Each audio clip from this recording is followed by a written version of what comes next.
Humanities, Episode 6, Synthesis in the Early Middle Ages.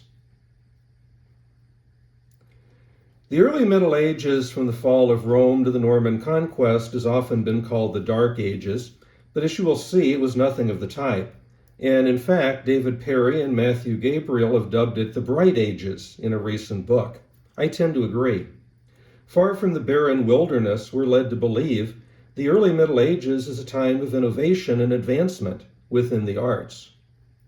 It is true that with the decline of the empire, that education went into decline. Plato's academy closed in 529 CE, and many others followed suit. A lack of funding and growing illiteracy spread through the former empire. Much of the old knowledge was considered lost, but we must remember that the Byzantine Empire continued, and ancient works were preserved and studied. In addition, in Hibernia, Ireland, they held and preserved much ancient work. A claim has occasionally been made that Ireland saved civilization. While this is certainly a popular overstatement, one cannot downplay the importance of the Emerald Isle in reviving interest in philosophy after the fall of the Roman Empire. Ireland was sitting on the edge of the world, and it was largely immune from the Dark Ages that engulfed Europe after the collapse of Rome. As a result, learning carried into that region and continued to thrive when it had all but died on the continent. From the late 6th century onwards, Irishmen founded numerous schools, churches, and monasteries all over the continent, and from these places began to re-educate Europe to the classics of literature, philosophy, and Christianity. One should not infer from this summary that the Roman tradition died completely. At Canterbury, for example, the school established by Hadrian continued to thrive and to keep alive the Roman status quo. The schools of Yarrow and York would be influenced from this tradition. If anything, one could say that Ireland preserved the Greek tradition, while Canterbury preserved the Latin. One exception to the decline of the university was the school of Auxerre, established in the 5th century and surviving to further education through the medieval period. It becomes a very important school of learning in the Carolingian period. The Germanic culture made huge inroads into the former empire, and this is where the synthesis is found. Christian and pagan ideas intertwined and diverted. Fealty was sworn to the old gods and the new, just as in the Game of Thrones. But it's during this time that the Europeans, or the Europe rather, that we recognize begins to form. Looking at the map here, you can start to see, here's this Anglo-Saxon kingdom, which is going to become England. You have the Emirate of Cordoba, which is Spain, the Frankish Empire, which is France. You see elements of Italy coming into being. So we're starting to take shape, right, in a way that hadn't been before. Well, Charlemagne, who you see pictured here, 748 to 814, held political power as the king of the Franks.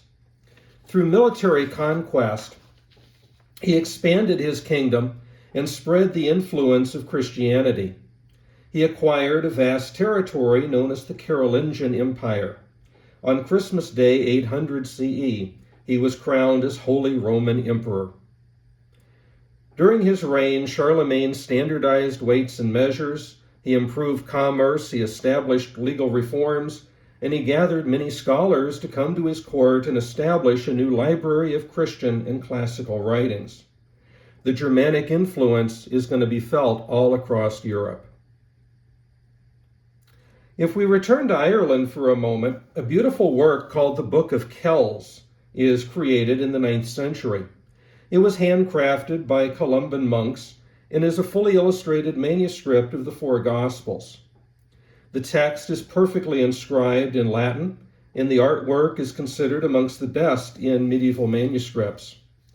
Some of the most recognized illustrations are the Chi-Rho, which you see pictured over here. So you can see the imagery of that with the Chi-Rho. And what is probably likely the world's first, at least in the West, depiction of the Madonna and Child, which you see on this image here, the Madonna and Child being pictured. This over here, you have, these are the four gospel writers, Matthew, Mark, Luke, and John. But again, you can look at the imagery here. If you notice from a comparison between the Cairo page, let's say, or really any of these pages, but compare that with the buckle found at the Sutton Hoo wreck, you recognize that the Book of Kells illustrations are going to be highly influenced by German metalwork. You know, the way that things are intertwined, the way that the images come together, they resemble greatly the idea of the German metalwork that is taking place at that time. So there is that influence even within the artistry. Speaking of artistry, the art of bookmaking itself is a very labor-intensive process. It takes roughly 60 hours of effort to produce a single book. And that's not including the writing or the drawing aspect of it. That is just the process of putting the book together for individuals to then begin the process of writing and drawing in. Because of this, books were extremely expensive. A book could cost the equivalent of 3, maybe 4 years' wages for a common worker. And that, of course, is one of the things that helps spread illiteracy amongst the crowds. Amongst the great epic-style stories to emerge from the Germanic influence is Beowulf. Like Homer and Virgil, the unknown author of Beowulf wrote this epic poem in his original vernacular, Old English. And as you can see from the screen there, Old English does not greatly resemble the English that you are familiar with. In fact, it is much closer to Scandinavian languages, maybe even Icelandic, than what we find in English today. However, like those earlier works, there is going to be a great hero, and this hero must go on a journey and overcome great trials. It will celebrate the warrior culture from which it emerges, placing great value on courage and reputation. There's 3 basic parts to the Beowulf epic. At the start, we have a monster called Grendel, who is kind of depicted here. And at the start, Grendel is terrorizing the Danes. And Beowulf, the great warrior, is going to come to the aid of the Danish king, Hrothgar, and will defeat Grendel in single unarmed combat. Grendel is dead. Wonderful. But hearing of the death of her son, Grendel's mother comes to seek vengeance. And she is much nastier than Grendel was. Her fury, her power, they're far greater than her son's. But Beowulf is still able to defeat her, actually killing her with her own sword. Now, the third part takes place about 50 years later, and we find Beowulf as a king, ruling over the Geats when a dragon begins ravaging the land. The warriors of the kingdom run away from the dragon, but there's one warrior, Wiglaf, who stays behind, and he and Beowulf will come together to slay the dragon. But unfortunately, Beowulf is killed in the process.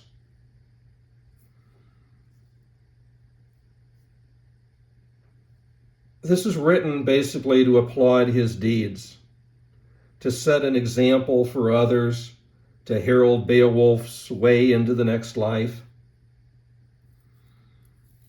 Unlike Odysseus or Aeneas, where the hero doesn't die, Beowulf does. And so, while I'm not going to answer that at this point, to give you something to ponder, something to think of, you might want to ask yourself, what can we make of this? What relevance do we find in the fact that Beowulf dies, whereas Odysseus, Aeneas, these other heroes do not? What does it have to do with the culture? What does it have to do with the time in which this work is written? And I will give you a hint, it does have something to do with the warrior culture that he comes from. Another great work of this time is called the Song of Roland. This is an epic poem in Old French, which is about Roland, one of Charlemagne's knights. This work is fascinating on quite a few points. First, it's centered on the battle of faith, Christianity versus paganism, but also because it lays a foundation for rules of chivalry. In many ways, this is a transitional work between the epics of courage that we've already discussed and the romances that will come later, such as the stories of Arthur. At the start of the Song of Roland, we see the king of Saragossa pretend to convert to Christianity just to appease Charlemagne. But in reality, he did this as a trick to buy time. He's hoping to ambush the Franks as they leave the field. And at a place called Roncevaux Pass, Roland, who led the rear guard, refused to call Charlemagne back to aid the rear guard, and instead he fought on quite nobly. But sadly, Roland and his guard are killed. But Charlemagne, he hails the heroism, the fealty, the chivalry. He talks about how great and magnificent they are. He gives them the warrior's send-off. But much like Gilgamesh and Enkidu, Charlemagne is going to be distraught by Roland's death. But he uses this sadness. He uses this rage that he has over what has happened to lead him on to defeat the Saracens. In England, at least, the German influence begins to wane with the Norman invasion of 1066. In January of 1066, the Anglo-Saxon king, Edward the Confessor, died. His brother-in-law, Harold Godwinson, took the throne, and this is supposed to be a depiction of Harold Godwinson right here. The Norwegian king, Harald Hardrada, which is what we see up here in the stained glass image, Hardrada invaded and he tried to take the throne, but he was killed in the Battle of Stamford Bridge in September of 1066. 3 days later, however, William, the Duke of Normandy, who we see in this picture, a relation of Edward the Confessor, is going to land with thousands of troops in Sussex.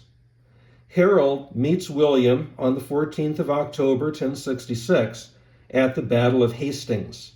And here Harold will be killed and his army defeated. William will become king hereafter, known as William the Conqueror. Now, William set to work putting down rebellions and eventually secured his position by 1072. Those who opposed him lost their lands, they lost their titles. New elites rose up, new castles were built. The nation was fortified against attack. A survey called the Domesday Book was completed on his instruction in 1086, and its primary purpose was to record the fiscal rights of the king.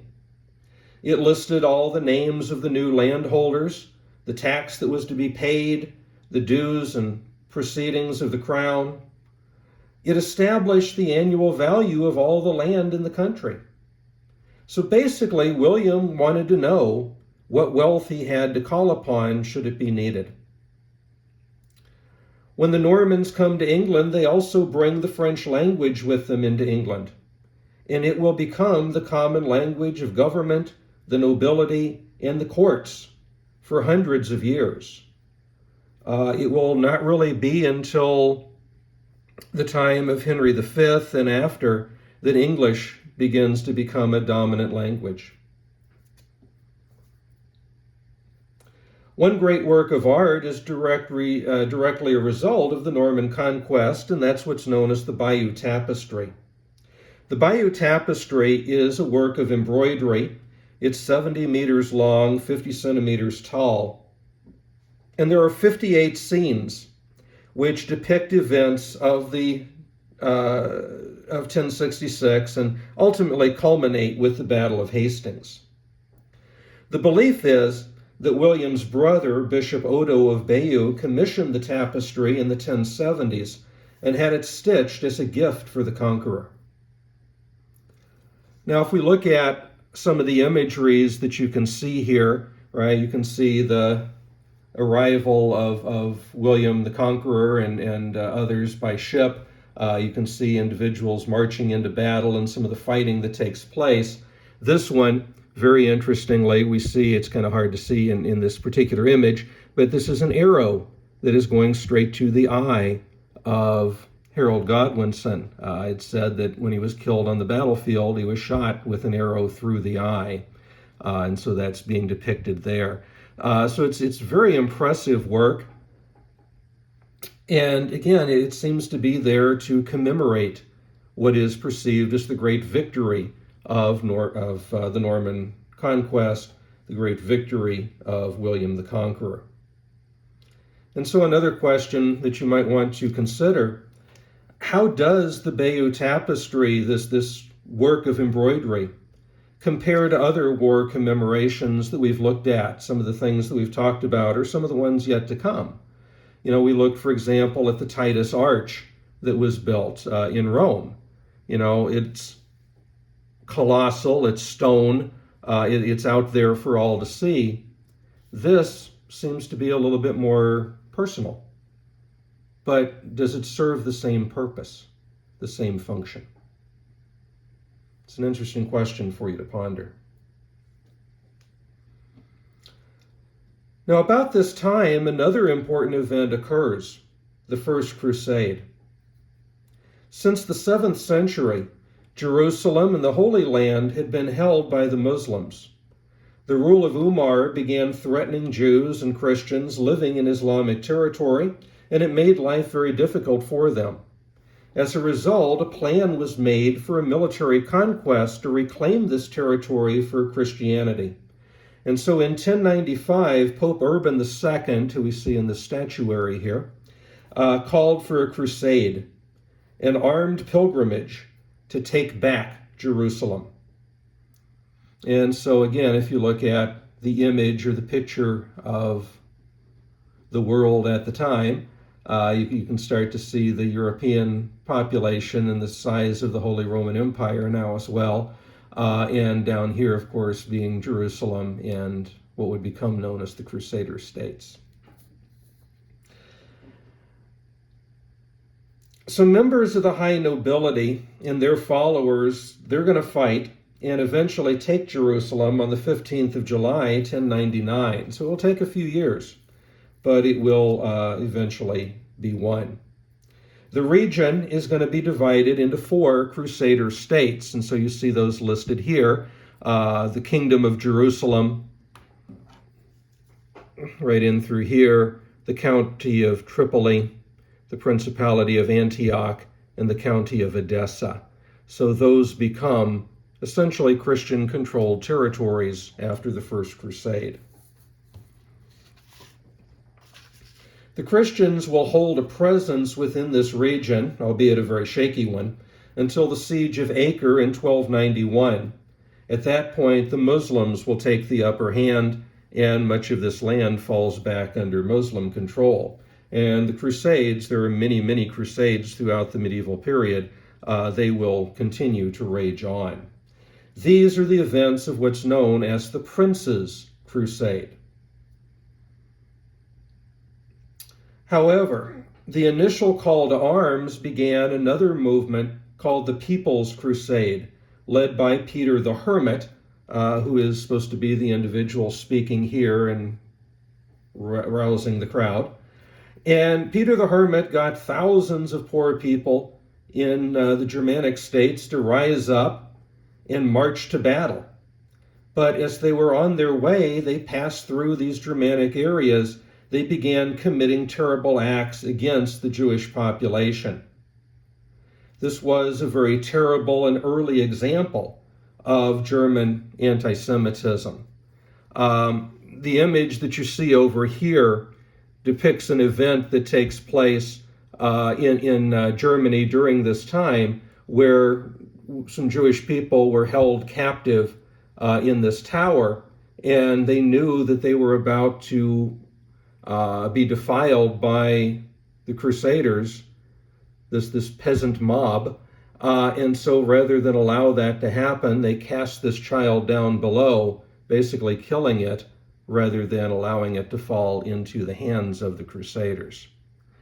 It's a terrible time. It's a difficult situation, but if you'd like to learn more about it, check out the video, The Pogroms of 1096, on the Moral World channel. I am basically reading to you in that one from a chapter in a book that I wrote about 20 years ago or so, but it's some interesting material nonetheless. Now, of course, all of this had an effect upon the literature of the time. The rule of the French language, the sentiment, it led to the creation of romances, and the tales of heroic crusaders led to troubadours traveling the land and singing songs of bravery. Among the most popular are tales of King Arthur. While the real Arthur was a 6th century later who fought Anglo-Saxons around Wales, he became a figure of legend through these romantic tales. The first full-scale treatment of the legend appears in Geoffrey Monmouth's History of the Kings of Britain in the 12th century. Here we get the familiar stories of magical birth to Uther Pendragon and Igraine, his deeds of honor and chivalry, his association with the wizard Merlin, his romances with Guinevere, the sword Excalibur, the Lady of the Lake, his final battle with Mordred at Camlan, and so much more. We see again a hero who is out on a hero's journey. We see Merlin, the trickster. We see the stories that get told time and time again by these traveling troubadours until they find their way deep into our popular conscience. The French writer Chrétien de Troyes added the story of the search for the Holy Grail, as well as the story of Lancelot, into the mix. And this was really the beginning of the Arthurian romance genre, which was a huge part of medieval literature. For anyone who wants to refamiliarize themselves with these stories, I can do no better than to recommend the wonderful film Excalibur, which was produced in 1981 by John Boorman. So grab some popcorn, sit back and enjoy, and I'll have more interesting insights for you next time.